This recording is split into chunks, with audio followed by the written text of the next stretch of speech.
to you, Algebra 2. Foreign languages. And finally, biology. Who among you will step up to their challenge? Me. Yeah, I'll do it. Take on the tough classes now. You need them to prepare for college.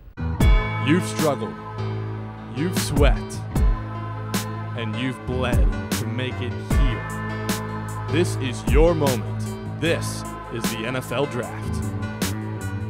First round of the NFL Draft winding down here in Studio B. The Chicago Bears on the clock with the 29th selection. Let's take a quick peek at where they've gone the last 4 years in the draft. 2007, the tight end pedigree at the University of Miami. Greg Olsen was the selection late in the first. 2008, Chris Williams, the tackle from Vanderbilt. 2009, Jerron Gilbert, defensive tackle, way back at number 68. And 2010, Major Wright was the cornerback. We don't have to wait any longer for the 2011 pick. It's in right now. With the 29th pick of the 2011 draft, the Chicago Bears select Gabe Karimi, offensive tackle, Wisconsin. Karimi wins the award for toughest name to pronounce tonight, but he's also a great tackle and had a great career for the Badgers.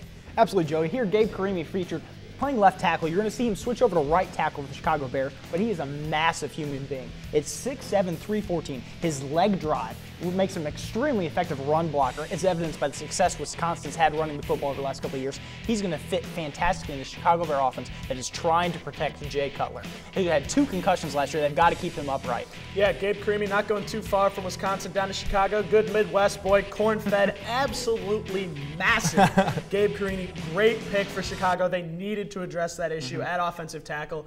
Jay Cutler, great quarterback. He's got some weapons at receiver, Devin Hester, Earl Bennett, Johnny Knox. Definitely guys he can get the ball to, just needed more time, and Gabe Karimi can definitely offer that to him. He's going to take up a lot of space in that line. Great pick by Chicago. Yeah, definitely a value pick for Chicago there. If Karimi was already off the board, where do you think the Bears might have gone? Maybe a Marvin Austin in the middle of the defensive line? I think Marvin Austin would have been a great fit there, especially in that 4-3 system. We talked about a guy who also had to sit out in that North Carolina scandal last year. Big physical guy, great initial burst. Would have been a good fit there. Karimi does fit as well, though, but Marvin Austin, you're going to see him coming off the board here soon. You know what, I really would have hoped that they still would have gone for an offensive tackle. They need help at left tackle as well as right tackle. Derek Sherrod would have been a guy that could have still been on the board.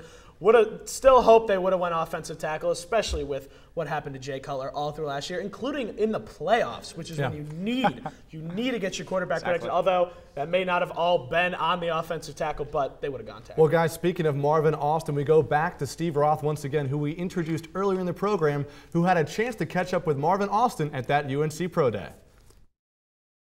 Today we're in Chapel Hill at UNC's Pro Day, featuring a couple of players that sat out last season, which means today is very crucial for their prospects heading into the upcoming 2011 NFL Draft.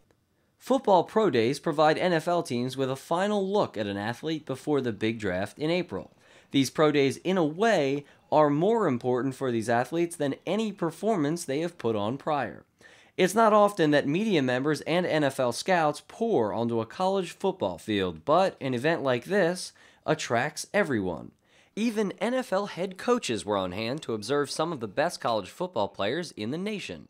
Most of the high-ranking onlookers study the top 3 Tar Heels, and while these players know that a lot rides on this day, they don't seem fazed by the pressure. No pressure, man. This is what I do. This is what I'm going to have to do. You got to perform when the lights come on, and that's what I enjoy doing. I like going out there playing the game. Players run all kinds of drills, including the 3-cone drill, in which a player's agility is tested, as well as the coveted 40-yard dash. These drills, however, do more than just test an athlete's talent. The one thing is that it allows position coaches and coordinators to do a hands-on workout, that there's a lot of things that they were asked to do today that they don't do. You want to find out if a kid's a quick learner, tell them, okay, we're going to do this, this, and this is how we're going to do it, and this is the stance we want you to do, okay, let's go. And you go, huh? You know, I mean, and so I think that that's a very important part of the pro day workout. These drills and workouts are that much more important to the UNC players who sat out last season due to NCAA violations. Well, I'll tell you, Steve, from my own personal experience, it has definitely changed. The process is a lot bigger. A little bit more is weighed on these type of days, and especially for the guys that didn't play last season, this is huge because so much scrutiny has been passed upon them.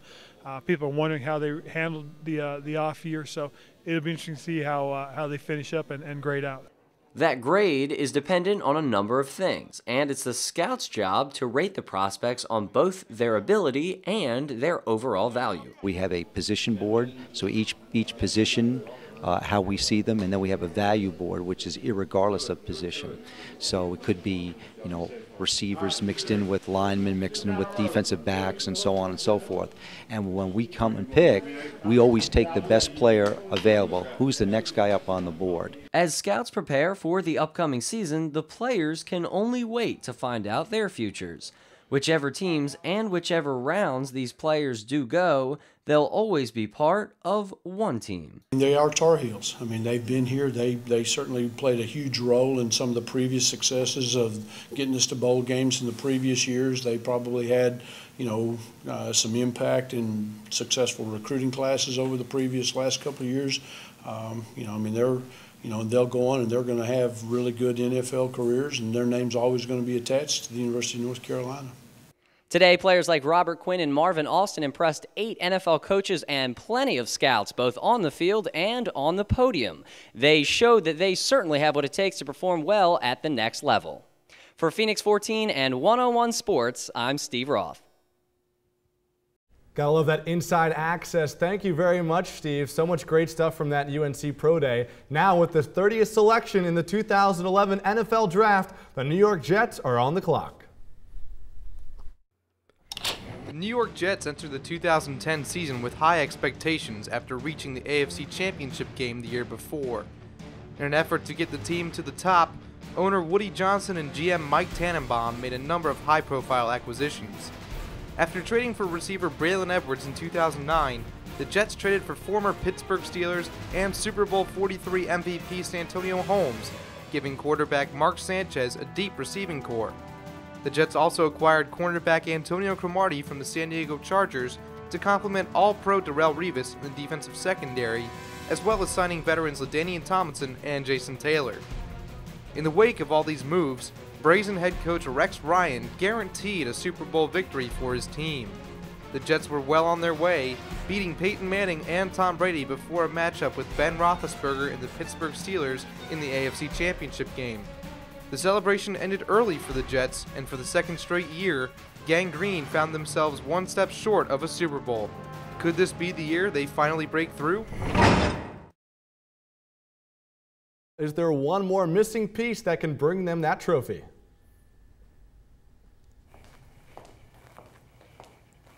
With the 30th pick of the 2011 NFL Draft, the New York Jets select Muhammad Wilkerson, defensive tackle, Temple.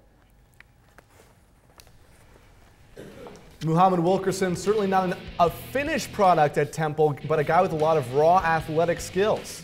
Absolutely, Joe. And you look at a guy like Muhammad Wilkerson, he really stands out on tape because of his athletic ability. This guy with the versatility to play both in a 4-3-4 system, his good hands, very good at stamina, is really powerful and can get to the pass rusher and really wreak havoc in the backfield. A lot of the questions whether he's ready to play yet. Some people consider him a project, not a finished product. Right. Either way, the potential is through the roof. I compare him to a guy like Jason Pierre-Paul last year, sure, and the physical ability is certainly there. It's whether the coaching can continue to develop him. Yeah, he is an absolute beast. Played about 280 in college, playing at 315, or that's what he weighed in at the combine. Rex Ryan